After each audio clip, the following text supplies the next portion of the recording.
नई जंग के बिसात बिछ चुकी है। नमस्कार। आज के इस एक्सप्लेनर में हम एक ऐसे टॉपिक में डाइव इन करेंगे जो किसी हाई स्टेक्स एक्शन थ्रिलर से कम नहीं है। हम बात कर रहे हैं भारत के सुदर्शन चक्र की, एक ऐसा स्पेस बेस्ड डिफेंस शील्ड जो हमारे देश की सुरक्षा की पूरी परिभाषा ही बदलने वाला है।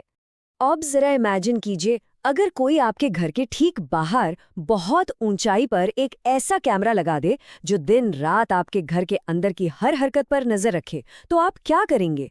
आप खुद को कैसे बचाएंगे? यही सवाल आज देशों के सामने है। जब दुश्मन सितारों के बीच अपना कैमरा सेट कर दे, तो एक देश अपने आसमान की हिफाजत कैसे करता है? ये कोई साइंस फिक्शन नहीं है, बल्कि आज की एक बेहद सीरियस रियलिटी है। तो चलिए सबसे पहले बात करते हैं उस घटना की जिसने इस पूरी कहानी को ट्रिगर किया। A new eye in space, the geopolitical catalyst. हाल ही में चीन ने अपने लॉन्ग मार्च 6 रॉकेट के जरिए ताइवान सेंटर से पाकिस्तान का नया EO-3 सर्वेलेंस सैटेलाइट सफलतापूर्वक लॉन्च किया है। और देखिए, ये कोई इकलौती घटना नहीं है, ये एक क्लियर पैटर्न है। अगर हम इस टाइमलाइन को देखें तो अक्टूबर 2025 में एक पाकिस्तानी सैटेलाइट का लॉन्च हुआ, फिर फरवरी 2026 में दूसरा, और इसके ठीक बाद स्प्रिंग 2026 में EO-3 का लॉन्च। बात सिर्फ सैटेलाइट्स तक ही नहीं रुकी है। आगे चल के पाकिस्तान के 2 अंतरिक्ष यात्री चीन के थियांगोंग स्पेस स्टेशन पर भी जाने वाले हैं, जो 2021 से एक्टिव है। अंतरिक्ष में बढ़ती इसी लगातार निगरानी की वजह से भारत को अपनी डिफेंसिव स्ट्रैटेजी को तुरंत गियर अप करना पड़ा। अब सवाल उठता है कि मॉडर्न खतरों से बचने के लिए हमें एडवांस शील्ड्स की जरूरत क्यों है? अप्रैल 2024 के मिडिल ईस्ट कॉन्फ्लिक्ट के आंकड़े सब कुछ साफ कर देते हैं। एक तरफ ईरान में जहां लगभग 300 कैजुअलिटीज हुई, वहीं इजराइल में ये नंबर सिर्फ 26 था। ये जमीन आसमान का फर्क क्यों? इसका सीधा क्रेडिट जाता है इजराइल के आयरन डोम जैसे एक्टिव डिफेंस कवच को। देखिए, आज की मिसाइलें बिल्कुल एक दिवाली के रॉकेट की तरह काम करती हैं, जो एक पेलोड को हवा में एक फिक्स्ड ऊंचाई तक ले जाता है। इस रीसेंट कॉन्फ्लिक्ट ने पूरी दुनिया को दिखा दिया कि एक प्रूवन शील्ड होना कितना क्रिटिकल है। और इसी ने अमेरिका के गोल्डन डोम और भारत के नए डिफेंस इनिशिएटिव्स को एक बहुत बड़ा पुश दिया। यहीं से एंट्री होती है हमारे मेन टॉपिक की, द सुदर्शन चक्र, 27,000 करोड़ शील्ड। ऑपरेशन सिंदूर के दौरान खतरों को सक्सेसफुली न्यूट्रलाइज करने के बाद प्रधानमंत्री ने 15 अगस्त 2025 को लाल किले की प्राचीर से इस प्रोजेक्ट की आधिकारिक अनाउंसमेंट की। और ये नंबर 52 इस प्रोजेक्ट के विशाल स्केल को दिखाता है। ये कोई मामूली प्रोजेक्ट नहीं है, बल्कि 27,000 करोड़ रुपए का एक 10 साल लंबा मिशन है। इसके तहत अंतरिक्ष में पूरे 52 सैटेलाइट्स का एक नेटवर्क बिछाया जाएगा। इनमें से 21 इसरो लॉन्च करेगा और बाकी 31 प्राइवेट कंपनियों के हवाले होंगे। इस मैसिव अभियान की शुरुआत 2026 के 3rd क्वार्टर से होने जा रही है। अगर हम इस पूरी जर्नी को समझें तो ये हमारे स्पेस बेस्ड सर्विलांस यानी SBS प्रोग्राम का अगला फेज है। फेज 1 जो 2001 में आया और फेज 2 जो 2013 में शुरू हुआ, ये दोनों मेनली इमेज कैप्चरिंग और निगरानी पर फोकस थे। लेकिन 2026 से शुरू होने वाला ये फेज 3 यानी सुदर्शन चक्र एकदम अलग है।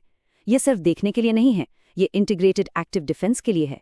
ये एक ऐसा स्पेस फोर्स नेटवर्क होगा जो जमीन से 500 से लेकर 36,000 किलोमीटर तक की ऊंचाई पर ऑर्बिट करेगा।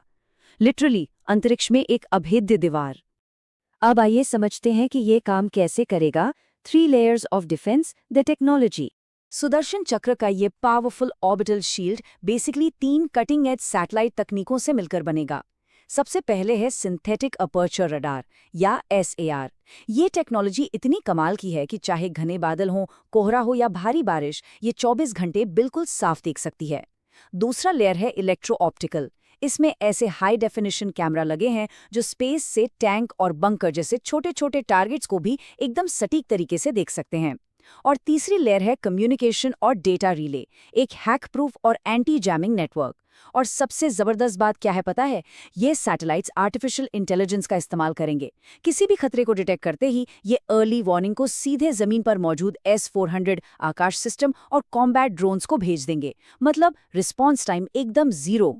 अब इस नेशनल नेटवर्क के अंदर एक बहुत ही खास और इंटेंस सिक्योरिटी प्लान है, जिसे 30 अगस्त 2025 को रक्षा मंत्रालय ने कंफर्म किया, द कैपिटल डोम प्रोजेक्ट।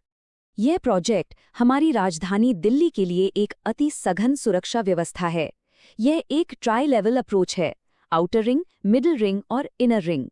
आप इसे बड़े राष्ट्रीय निगरानी नेटवर्क के अंदर एक बहुत ही घना कवच मान सकते हैं, जो दिल्ली के ठीक ऊपर एक अभेद्य छतरी की तरह काम करेगा।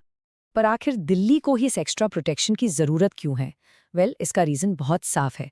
संसद भवन, प्रधानमंत्री और राष्ट्रपति के आवास, सुप्रीम कोर्ट, हमारे मिलिट्री हेडक्वार्टर्स और पैरामिलिट्री कमांड सेंटर्स, ये सभी ऐसे हाई वैल्यू स्ट्रेटेजिक एसेट्स हैं जो राजधानी को किसी भी अटैक के लिए एक प्राइमरी टारगेट बनाते हैं।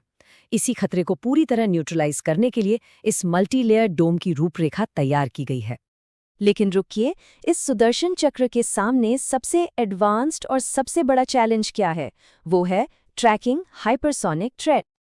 जरा इमेजिन कीजिए, एक मिसाइल जो 6000 से 10,000 किलोमीटर प्रति घंटे की अकल्पनीय रफ्तार से आ रही है। इन्हें ट्रैक करना इतना मुश्किल क्यों है? इसके पीछे की साइंस है प्लाज्मा फील्ड। जब कोई मिसाइल मैक 5 की स्पीड क्रॉस करती है ना, तो उसके चारों तरफ एक इलेक्ट्रोमैग्नेटिक शील्ड बन जाती है। यही प्लाज्मा फील्ड ट्रेडिशनल रडार की रेडियो तरंगों को रिफ्लेक्ट कर देती है। नतीजा, इतनी तेज और इतनी ऊंचाई पर उड़ने वाला ये हथियार आम रडार सिस्टम्स के लिए लगभग इनविजिबल यानी अदृश्य हो जाता है। लेकिन डीआरडीओ ने इसका भी अचूक तकनीकी तोड़ निकाल लिया है। वो इसे 3 स्टेप्स में टैकल कर रहे हैं। Step 1, L band active electronically scanned array यानी ASR रडार डिप्लॉय करना। ये रडार प्लाज्मा से काफ़ी कम प्रभावित होता है। Step 2, space time adaptive processing का इस्तेमाल करके सिग्नल्स को फिल्टर करना। और स्टेप 3, डीआरडीओ के अपने स्पेशल एल्गोरिदम का यूज़ करके इन तेज़ी से बदलते हुए टारगेट्स को डायनामिकली ट्रैक करना। ये कटिंग एज टेक्नोलॉजी विशेष रूप से इसी प्लाज्मा को चीरकर हाइपरसोनिक खतरों को पहचानने के लिए बनाई जा रही है। तो इस पूरे एक्सप्लेनर के बाद एक बहुत ही गहरा सवाल हमारे सामने आता है। जब देशों की सीमाएं जमीन से उठकर अब स्पेस के ऑर्बिट तक फैल चुकी हैं, तो क्या सामरिक बढ़त हासिल करने की जो अंतिम सीमा थी, वो भी अब पहुंच से बाहर हो गई है?